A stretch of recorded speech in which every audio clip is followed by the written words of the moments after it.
that. So in my previous videos you have come across the division of kingdom Plantae, right? So we have finished first division, that is Thallophyta or algae, and the second division, that is Bryophyta, and the third division we will be studying in today's video is division Pteridophyta. Okay, so let me just recall you once again. Okay, so division algae, they consist of totally aquatic plants. Okay, all the aquatic plants come under division algae. Next, the second division, that is Bryophyta. In this division we have actually come across a word called as Bryophyta, specially known as amphibians of plant kingdom, right? They are known amphibians of plant kingdom just because they are habituated to dual form of life. That is, they survive in the case of land, but for reproduction they require water. Okay, so as in amphibians, that's why when we see the same thing in case of a class of the class of animals, therein we know about amphibians. In the same way we have divided this for. Okay, so the next third division, that is about Pteridophyta. Okay, Pteridophyta over here are the the organisms which are totally habituated to land forms. Okay, so here you can just imagine the evolution of plants, how evolution of plants took place, right? So right from aquatic system, that is from algae, we saw bryophytes came, okay, wherein they started to evolve, they started to emerge out, and then we see the first land plants which are over here, those are called as Pteridophyta. Okay, so here Pteridophyta, okay, the scientific study involving the basic system, that is the system of classification of pteridophytes, plant body, their reproduction, everything. The scientific study involving the study of division Pteridophyta is called as pteridology. Is it clear? Yes. So here pteridology is nothing but it is the scientific study of division Pteridophyta. But okay, so coming back to the next point, they are found in cases of cool, damp, shady places. Okay, no doubt these are the first plant organisms which are totally habituated to the land form, but despite this they are also found in case of cool, damp and shady places. Okay, the questions for you guys will be like, okay, are pteridophytes found in Rajasthan? Okay, so you have to find your own answer. I'll just not let you know about this. Just you can imagine. Okay, when pteridophytes are found in case of cool, damp and shady places. Shady places in the sense they are found at the bottom of trees. Okay, that is the shady places for them. So can you imagine them to be present in case of Rajasthan? Okay, so this is the most MCQ questions which will be asked for you people. That's why you can just go through this. Okay, so here next thing is these are first true land plants. Okay, as you all know, these are the first true land plants. Okay, so from here onwards we can see how plants have got emerged on in case of land habitat. Okay, until then we know that all the plants, okay, algae, Bryophyta, they were in case of water, or else they needed water for reproduction. But Pteridophyta, they are the first true land plants to be found in case of earth. Okay, so here another first thing is they have they are actually first vascular plants. Okay, they are the plants which gained vascular system in them. Vascular system in the sense means that they consist of xylem and phloem. Okay, so here these are the first plants which gained vascular system in them. Okay, so these are all most important concepts which you have to remember anyhow. Okay, so next is these plants show true alternation of generation. Okay, true alternation of generation in the sense means that, okay, you will just know further what are alternation of generation in them, but alternation alternation of generation is nothing but one generation comes and then the next generation comes. This is how these two generations alter with each other in one life cycle itself. That's why I'll just tell you in detail further which are the different generations you see in case of pteridophytes. Next, these includes horsetails and ferns. Okay, whenever I tell the word pteridophyta, ferns must come to your mind. Okay, that's why these includes horsetails and ferns. Okay, so whenever I take the name Thallophyta, algae come to your mind, right? So whenever I take the word Bryophyta, mosses come to your mind, and whenever I take the word Pteridophyta, ferns must come to your mind. Is it clear? Yes. So next we saw that in case of Bryophyta, in my previous video, I said you that the plant body is haploid, and that haploid plant body produces gamete, and that is called as gametophyte, right? So here we saw in case of Bryophyta, gametophyta was much more larger, right? The generation of gametophyte was much more larger. But when we come for pteridophyta, we see that the plant body generates sporophytes. Okay, and that's why the generation which we see over here is sporophyte and then gametophyte. But here in case of Bryophyta, we saw that the sporophyta which were produced, okay, sporophyta were still produced in case of Bryophyta. But those sporophytes were not at all dependent on themselves. They were not motile. They couldn't get nourishment for themselves. That's why they depended on gametophyta for their nourishment, right? So I hope you all recall about this. I have told you that the sporophyta, okay, the gametophyta in case of Bryophyta undergo fertilization to form sporophytes, right? So these sporophytes are nothing but they are non-motile. Okay, they cannot get nourishment for themselves. That's why they go and attach to the gametophyte to get the nourishment from them, right? And then soon after getting the nourishment, they develop into gametophyta itself. But here, when coming to pteridophyta, we saw that plant body is sporophyte itself. So here we can imagine that the larger generation of plant body consists of sporophyte, whereas okay, the smaller generation may consist of gametophyte. I'll tell you in detail further. Okay, so next is the leaf structure. Okay, the leaves, how they are obtained. Okay, so leaves over here, okay, you see leaves in case of ferns. These leaves are of two types. One is smaller leaf. Okay, one is smaller leaf, other is the larger leaf.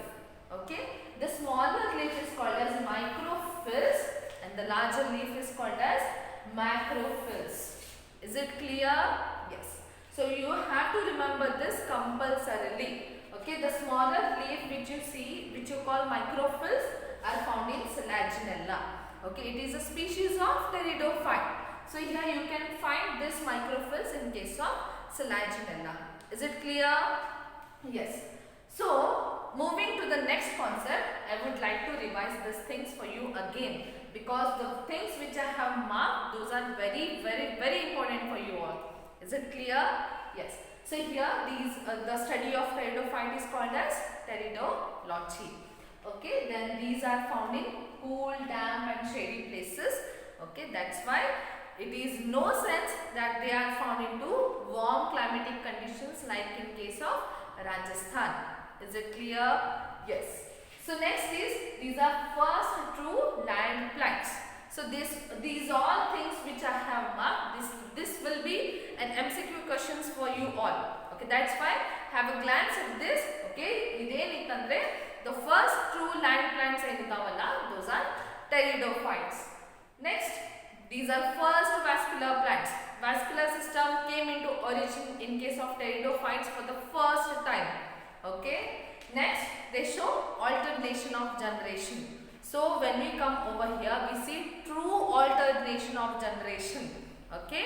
Alternation of generation is one generation alternates with the other generation over here, and then the common examples will be horsetails and ferns. Plant body is called as saprophyte. The adult plant body over here is called as saprophyte. The mature plant body is called as saprophyte. Then it consists of two types of leaves. One is microphylls and other is macrophylls. Is it clear? Okay, so these are all the most important concepts for you all. That's why you can have a glance at them very thoroughly so that you can remember all this.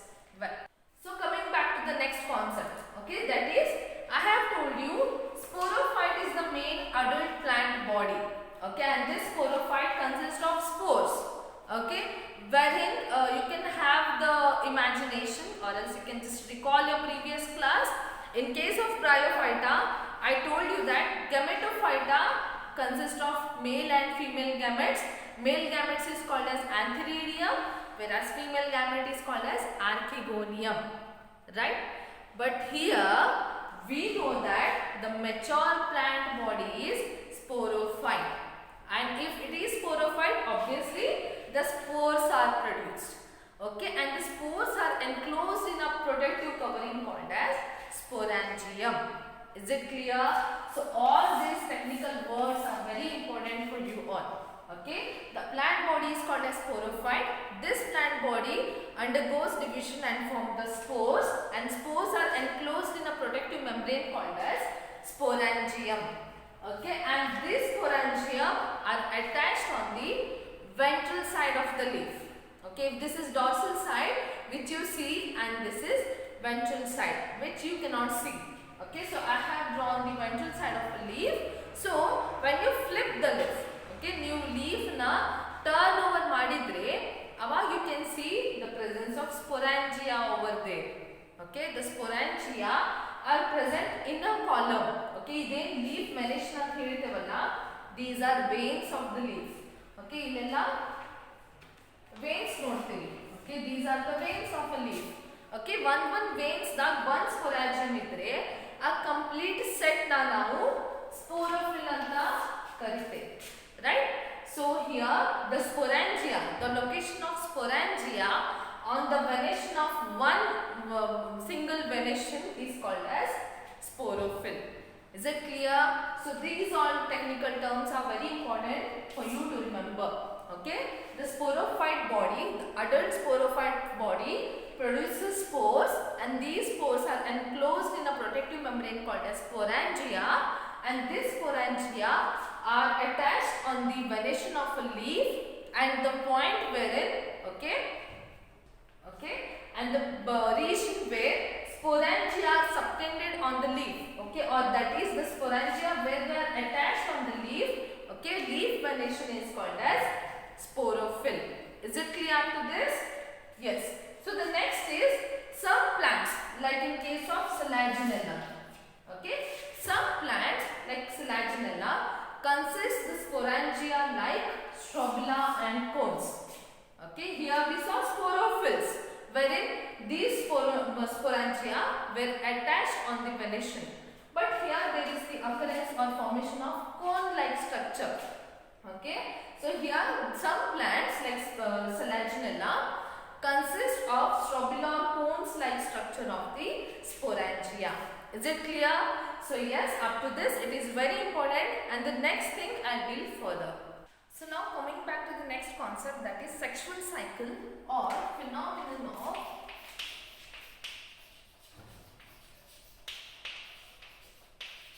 alternation of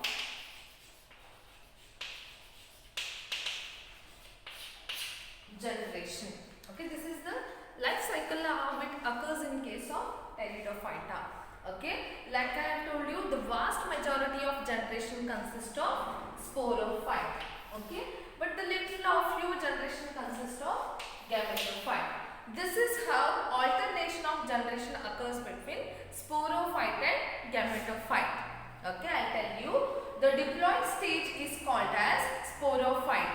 And the haploid stage is called as gametophyte, that is n number of chromosomes. Here diploid is 2n number of chromosomes.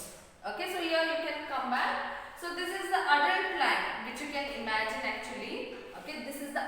plant or the mature sporophyte, and this mature sporophyte undergoes the formation of spores, and these spores are well protected into sporangium and are attached to sporophylls. Okay, or else in case of Selaginella they are attached as strobila and cones. Okay, so these spores, okay, so here you can see these spores undergo meiotic division. Meiotic division means reductional division. The chromosome number is been reduced to half. Okay, if imagine there was the chromosome number as 4n, okay, so it is been reduced to 2n. Okay, so here, so reductional division takes place, and in case of sporangium, this reduced haploid number of chromosomes within the spores are well reserved. Okay, this is the sporangium covering, and then this sporangium goes and gives a growth. Okay, generation of this sporangium takes place. So here we can see gametophyte generation occurs. Okay, so here sporangium gives rise to gametophyte, and this gametophyte over here consists of male and female gametes called as antheridium. Okay, male gamete is called as